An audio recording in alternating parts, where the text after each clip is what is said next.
काल एका ट्रीटमेंटमध्ये बच्चू कडू साहेब म्हटले, ज्याला शेंगदाण्याची चव माहीत नाही त्याने बदामाची चव सांगायला कसं जमन. तर ते कुणाला उदाहरण बोलले होते ते कुणालाच माहीत नाही.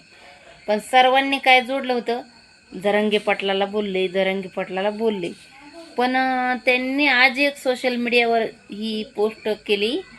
ते म्हटले, जरांगे पाटलाबद्दल आम्ही बोललेलोच नाहीत, आम्ही जे बोललोच नाही ते आमच्यावर आरोप करताय. आम्ही जरांगे पाटलाचा आदर सन्मान करतोय, जरांगे पाटलासोबत काम करतोय आम्हाला जरांगे पाटीलाचा खूप आदर आहे, आम्ही त्यांच्याबद्दल बोललोच नाहीत. त्यांनी साफ सांगितलं. आणि त्यांनी बरोबर बी नाव बी नव्हतं घेतलं कुणाचंच. असं त्यांची पोस्ट व्हायरल होत होती, पण असंच कुणाचं नाव नव्हतं, काय नव्हतं उदाहरण.